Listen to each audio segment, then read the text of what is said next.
and welcome back to my YouTube channel and to today's video. Now before we get started, let's very quickly address the elephant in the room. Something's changed. I have gone full on lockdown crazy and dyed my hair. Box dyed my hair, which, you know, that's a no-no.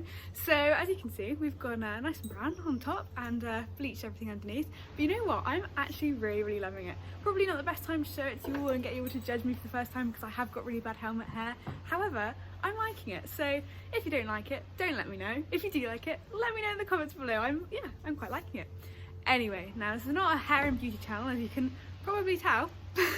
So let's get on to the actual subject of today's video, which you can see from the title. It's a thoughts out cross country video, not with Lulu, but the boys are both on winter break, so Lulu is standing in to do the intro with me, and as you can see, she's not very happy about it.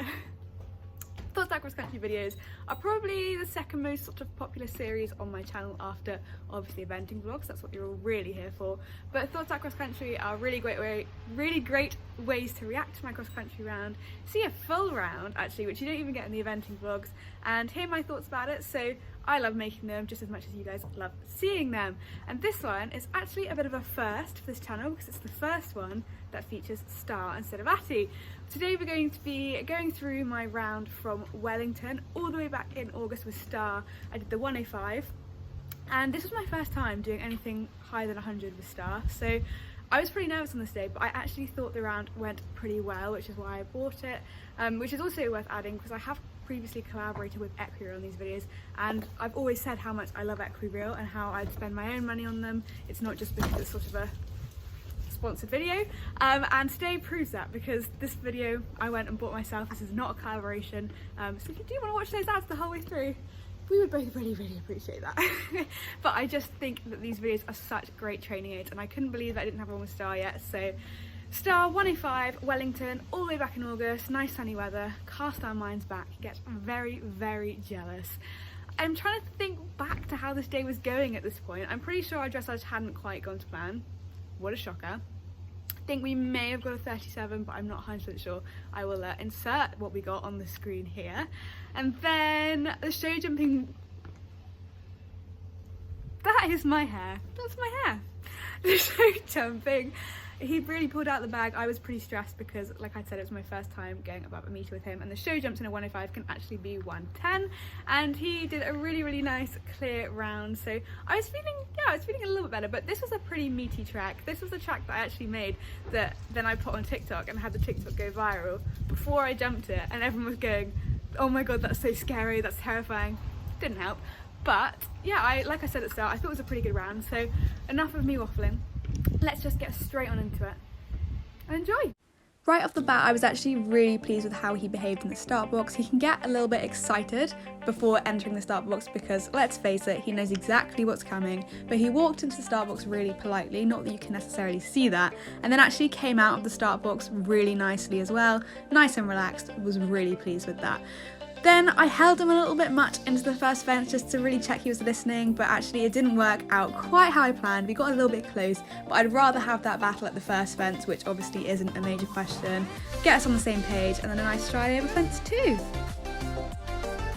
Straight in with the big wide tables at fence 3. Now this may not look it next to the advanced table, but I promise it was big and wide. And I saw a little bit of a fly at a few strides out, closed my eyes, prayed a little bit, and he jumped it really nicely and made it feel so easy. And then coming round to fence 4 here, the ground was a bit uneven and hilly, and he was so clever with his feet. I mean, look at that. And a nice stride coming up to the first combination. Now, this being the first combination on course was not too difficult. It was a short 4 strides up a hill to a brush, and I was really hoping to not see a flyer into this one because he has quite a long stride and therefore may eat up the ground to part B. Got just the jump I was wanting to over the element, quite short, and it rode beautifully. Fences 6 and 7 were 2 roll tops. On a sort of related distance, Wellington is so clever at using their grounds. There's a little bit of a slope in this one as well. They're giving you another chance to really get your horse's eye on with combinations before some of the more tricky ones that are coming up. And it's just such a beautiful parkland to ride around. I was really having the time of my life about now. Now it's time for the first real challenge on the course. 8 ABC, a rail to a ditch, then 2 really long strides to a sort of skinny brush.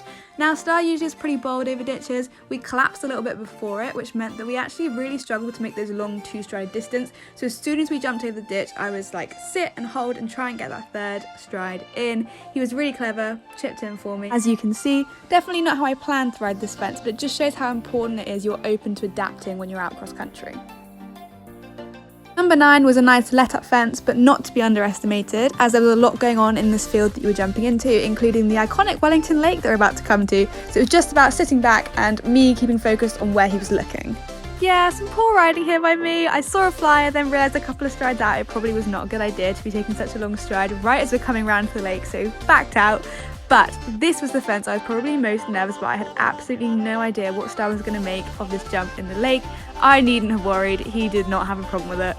But as you can see, just to play it safe, I sat back, I didn't fold quite as much as I would over a normal fence. It's quite a different experience, the horse jumping in water, it's a lot more work for them, so I just wanted to make sure he was definitely going to find it okay. And then we came around to the C element as he exited the lake, which he saw a really nice open stride to, and we were off. Who absolutely hates the look of this fence? Yep, me too, it's a classic rider frightener, but they actually ride surprisingly well. Just try not to fold too much over this fence because there's quite a bit of a drop on landing. Allow the horse to balance with you, not against you, and if you can help it, try not to bury them into the bottom of it. A long canter down to this table, and if you were trying to make the time, it'd be a really good place to try and get some speed up. However, I was not, I was just trying to go for this clear round. It was our first time at this new level, so it was just about getting a nice jump. Now it's time for one of the more technical combinations on the course. I thought I'd let you see the whole thing and then I'll break it down and explain what went on here.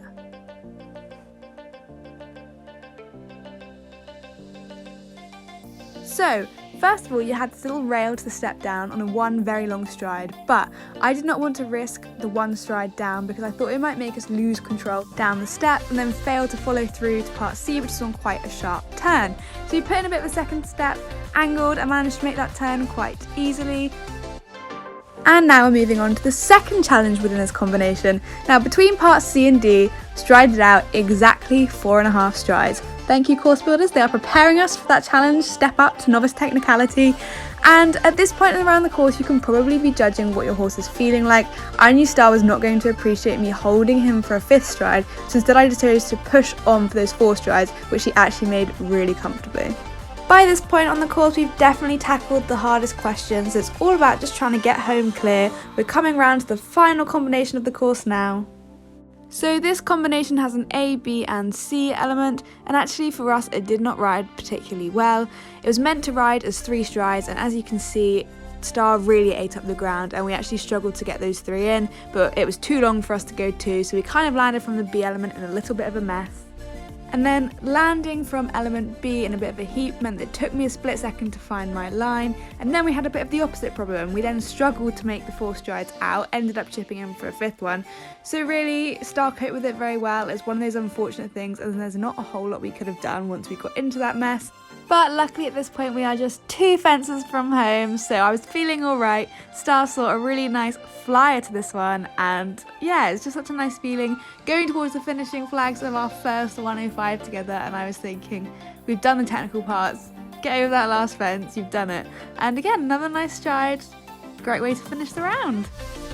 And now begins the cooling off period after we're over that finishing flags, the walking round, the untacking, the bar thing, which I think I've explained in one of my other thoughts out cross country, so I won't bore you guys with it today. So I hope you enjoyed that. We did end up getting a few time penalties. That's definitely something that it's worth adding because I don't think it looks like I'm going very fast in that video clip. And I was not thinking at the time, I just wanted to get round and home and clear, and I was really pleased to do that. But overall I thought it was a pretty nice round, and I'm really looking for an excuse now to buy Atty's round from Wellington as well, because it's just such a nice venue. So if you did like this video, let me know and I'll make the investment and buy Atty's round as well from Wellington.